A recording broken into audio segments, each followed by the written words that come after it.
Mom! Startled by the voice, I turned around to find a homeless person standing there in tattered clothes. Unbelievably, it was my daughter who was supposed to be dead. Half a year ago, my 16-year-old daughter left for an overseas study program. But just 2 weeks later, she tragically passed away in an accident. I spent my days in a daze, overwhelmed by shock. But finally, I was able to pull myself together and visit the place where she was studying. And there, I encountered the most unexpected reunion. Overcome with surprise and joy, I burst into tears as I embraced my daughter. However, what she told me was an unbelievable and shocking truth. My name is Nancy, 42 years old. I lived with my husband, Jason, and our daughter, Emma. I was a stay-at-home mom, taking care of the house, while Jason was a salesman for a major trading company, constantly traveling around the world. Emma was a second-year high school student, studying hard to be recommended for a short-term study abroad program, which only one student from her grade could attend. Emma wants to go studying abroad? Isn't it enough to stay in the country? Look at me. I've succeeded without doing that. But don't you think it would be a good experience for her to see the wider world? Jason was against our daughter's plan, and as soon as I brought it up, he frowned. Jason, with his old-fashioned views, disliked the idea of women succeeding in society. He had strongly encouraged me to quit my job and stay home when we got married. Do you have any idea how much it will cost? The plane ticket, tuition, living expenses. You plan on paying for all of that with the money I've earned, right? I'm not going to waste money on something like that. With the family's main provider saying this, I had no words to respond. Even so, I was determined to help Emma achieve her dream, so I continued to persuade him. Then I'll earn the money for the study abroad. I'll get a part-time job and still take care of the house. I won't rely on your income. Would that be okay? Please. What? A woman like you working here and there isn't going to make much money. Fine, but if you slack off on any household chores, I'll make you quit the part-time job right away. Jason scoffed at me dismissively, but finally, I got his approval. From that day on, I worked part-time every day, handling all the housework perfectly, cutting back on my own food expenses, and somehow managed to save enough money for Emma's study abroad. Thanks to her efforts, Emma was finally selected as a member of the short-term study abroad program. Though reluctant, my husband eventually agreed to send her off. Mom, Dad, I'm off. And so, with a radiant smile, my daughter eagerly embarked on her journey. However, tragedy struck suddenly. It was 2 weeks after my daughter had arrived in Australia for her study abroad. One day, my husband came home from work, rushing toward me with a pale face. Nancy, please stay calm and listen. I just received a call from Emma's school. It seems she died in an accident. The moment I heard those words, all the strength left my body, and my mind went blank. This can't be. It must be a lie. Unable to accept reality, I was so shocked that I fainted and fell ill, bedridden for several days. I couldn't think about anything and felt as if I were living in a dream. During that time, my husband went to her study abroad destination, leaving me behind as I was too weak to move. What about Emma? What happened to Emma? When my husband finally returned, I asked him about our daughter's situation. But his response was cold. I took care of everything. The funeral was also handled over there. What? You mean it's all over already? What choice did I have? You weren't in any condition to deal with it. At that moment, hearing Jason's words, a hole opened in my heart, and at the same time, a deep anger began to well up inside me. I couldn't be there for my daughter at the end, nor could I say a final goodbye. Despite this, my husband showed no understanding or sympathy for my feelings, nor did he even seem to be grieving. You could have at least called me before the funeral. Stop nagging! Get out of bed and do your chores. How can you say that? Emma's gone now. Get rid of all her things. After that, we never spoke of our daughter again. I couldn't understand how he could remain so calm. 6 months later, after slowly beginning to come to terms with my feelings, I told my husband, I'm going on a domestic trip with some friends to refresh myself. But secretly, I headed to Australia, to the place where my daughter had been studying, to lay flowers for her. So, this is the town where she spent her days. As I arrived and walked through the streets, lost in my emotions, it happened. Mom! Startled by the voice calling me, I turned around. There stood a homeless person in tattered clothes. I tilted my head in confusion for a moment, but then, as I looked closely at the dirted face, it hit me. Emma? The girl standing before me, gaunt and with hair matted like a bird's nest, was undoubtedly my daughter. Tears and shock overwhelmed me, and my heart began to pound furiously. You're alive? How did you end up like this? What happened? Mom, please help me. Hearing her strained voice, I tightly embraced her. It was all him. Everything. It was his doing. As she lay weak in my arms, Emma began to tell me the unthinkable, struggling to muster any strength. I could see deep hatred and despair in her eyes as she looked up at me. It's okay now. You don't have to worry about anything anymore. I will protect you from here on out. I felt a fierce, burning anger ignite within me, something I had never experienced before. The next day, I returned to the US and began preparing to exact revenge on the person who had tormented Emma. I knew that unless they paid for their sins, my daughter would never find peace. 2 weeks later, I found myself sitting across from my husband at a restaurant. It was his birthday. The soft candlelight on the table flickered gently, creating a special atmosphere. It's been a while since we've gone out to eat. Just the two of us. He was in high spirits throughout the meal, and after finishing his dessert, he let out a satisfied sigh. This is your birthday present.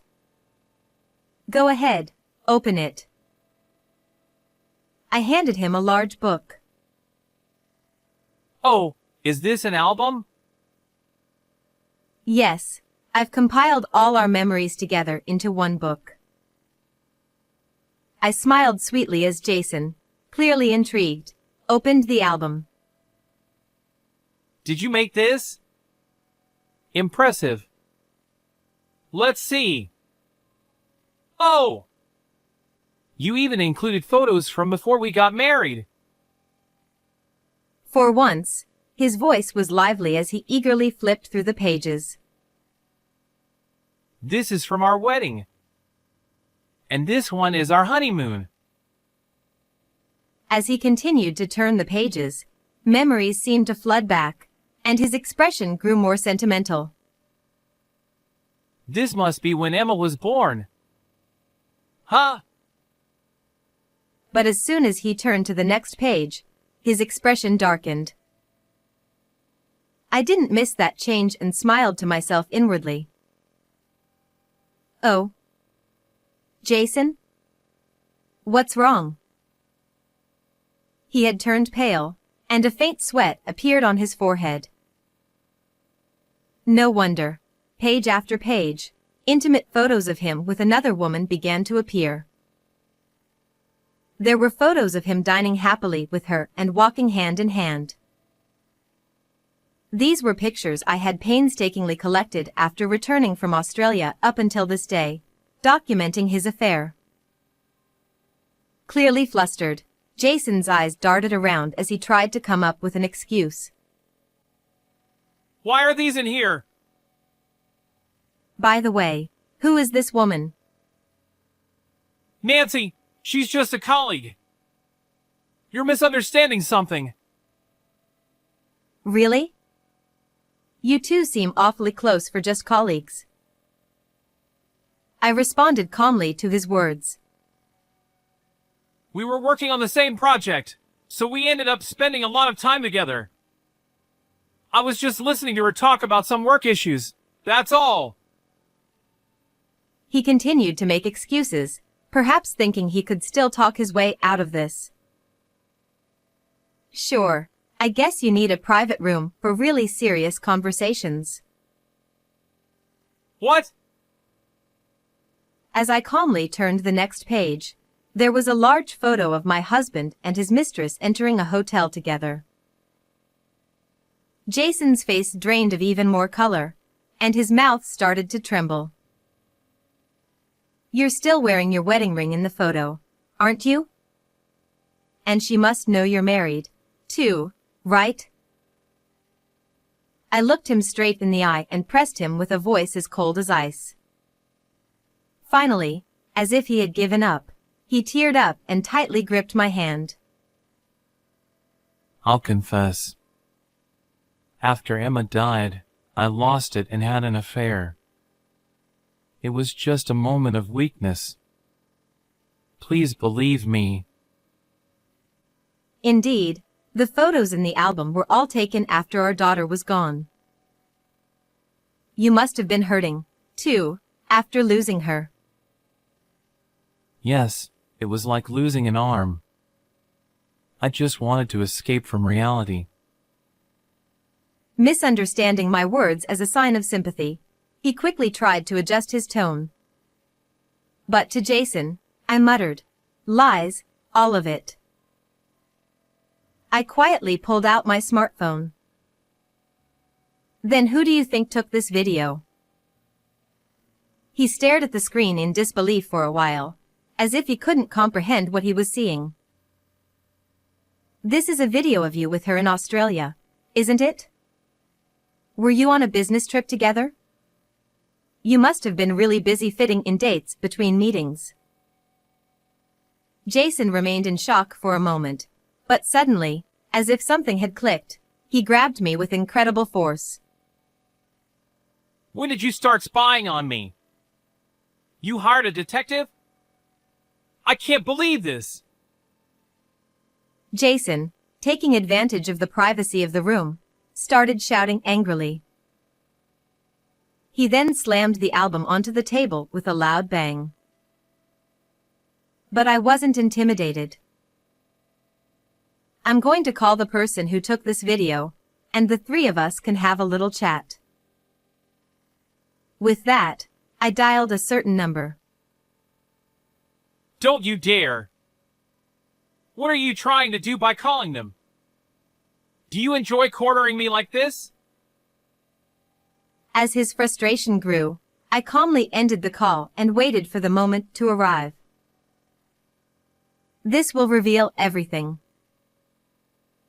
A few seconds later, the door to the private room opened, and a woman stepped inside. Dad, it's been a while. It was my daughter, Emma. Why are you here? I left you in Australia. In his shock, Jason nearly blurted out the biggest secret he'd been hiding for the past 6 months. He quickly caught himself, realizing his slip-up, but I didn't miss a word of it. That's right. Emma was supposed to have died in Australia. Because of you. That's not true. Jason, trembling and holding his head in his hands, was clearly panicked. Emma, facing him, began to speak calmly. I was really surprised back then.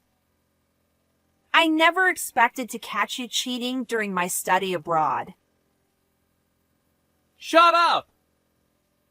Be quiet! But when you saw that I recorded the video, you were so scared that your affair would be exposed. And that's why you... Enough! Stop it! He tried to silence her repeatedly, but Emma didn't stop. You took away my phone and wallet, drove me far away, and left me stranded. That's right. I had heard this shocking truth from Emma that day in Australia. The story about her death had been a lie Jason made up to cover his tracks. I couldn't believe he'd go to such lengths to hide his infidelity. She had set up her phone to automatically back up data to the internet in case it was stolen abroad.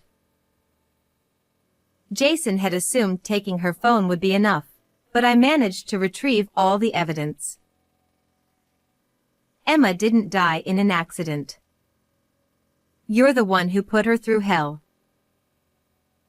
That's a misunderstanding, right? Emma, please, help your dad!